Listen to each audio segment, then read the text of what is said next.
जेव्हा एखादा स्टार्टअप सुरू होतो तेव्हा सगळ्यात मोठं चॅलेंज काय असतं माहितीये? एका बाजूला बिझनेस वाढवायचा असतो आणि त्याचवेळी एक मजबूत पायाभूत सिस्टम पण तयार करायची असते. आज आपण याच संतुलनाबद्दल बोलणार आहोत. चला, एका प्रश्नावर विचार करूया. स्टार्टअप्सकडून होणारी सगळ्यात धोकादायक चूक कोणती असू शकते बरं? गंमत म्हणजे ती अनेकदा अगदी डोळ्यासमोरच असते पण त्याकडे आपलं लक्षच जात नाही. आणि हे बघा, इथेच आपल्याला उत्तर मिळतं. कुठल्याही स्टार्टअपचं सुरुवातीचं लक्ष कशावर असतं? प्रॉडक्ट, सेल्स आणि फंडिंग मिळवणं. आणि याच धावपळीत फायनान्शियल सिस्टम्ससारख्या महत्त्वाच्या गोष्टीकडे नंतर बघू म्हणून पूर्णपणे दुर्लक्ष होतं. खरं तर हीच ती धोकादायक चूक आहे. मग ह्यावर उपाय काय? तर उपायाचा पहिला आणि सगळ्यात महत्त्वाचा स्तंभ आहे रेग्युलेटरी कंप्लायन्स, म्हणजेच नियामक अनुपालन. कोणत्याही यशस्वी बिझनेसचा हाच तर मजबूत पाया असतो, नाही का? हे चित्र बघा. हे आपल्याला दाखवतं की एक मजबूत आणि कायद्याचं पालन करणारी आर्थिक रचना कशी तयार होते. जसं इमारतीसाठी पाया महत्वाचा असतो ना, अगदी तसेच हे बिझनेसच्या इमारतीचे पायाचे दगड आहेत. यांच्याशिवाय इमारत उभीच राहू शकत नाही. तर मग अनुपालनाचे हे बिल्डिंग ब्लॉक्स नक्की आहेत तरी काय? पहिलं म्हणजे भारतीय कायद्यांचं पालन, म्हणजे जीएसटी इनव्हॉइसिंग आणि खर्चाचा हिशोब अगदी पद्धतशीर ठेवणं. दुसरं, ऑडिटसाठी तयार रेकॉर्ड्स, ज्यामुळे धोका कमी होतो. आणि तिसरं, स्वयंचलित शिस्त. म्हणजे काय? तर मॅन्युअल काम करण्याऐवजी थेट बँकेशी जोडलेली सिस्टीम वापरणं. सोप्या भाषेत सांगायचं झालं तर कंप्लायन्स म्हणजे भारतीय कायद्यांनुसार एक अशी सिस्टम बनवणं जी आपला सगळा आर्थिक डेटा अचूक, व्यवस्थित आणि सरकारी गरजांसाठी तयार ठेवते. याचा थेट फायदा म्हणजे दंड आणि फायलिंगच्या वेळी होणारी धांदल पूर्णपणे टाळता येते.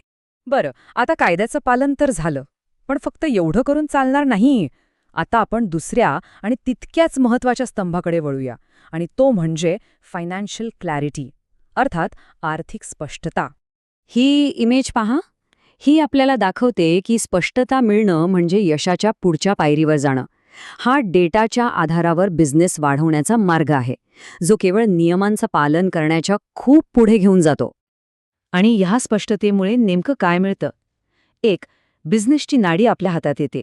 कॅश फ्लो, नफा आणि बर्न रेट यांसारख्या महत्त्वाच्या गोष्टी डॅशबोर्डवर रिअल टाईममध्ये दिसतात.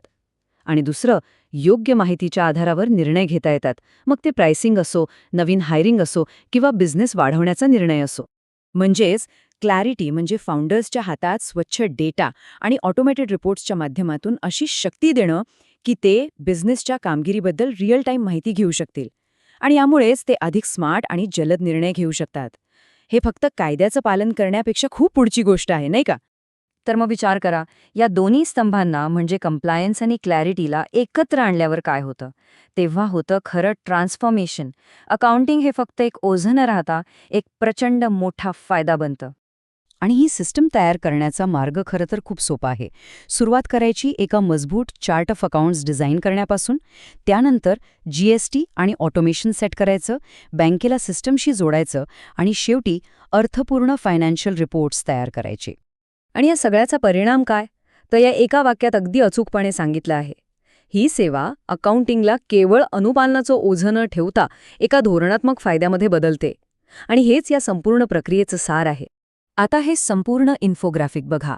हा पूर्ण प्रवास इथे दिसतोय, कंप्लायन्सच्या मजबूत पायापासून ते स्ट्रॅटेजिक फायद्याच्या शिखरापर्यंतचा.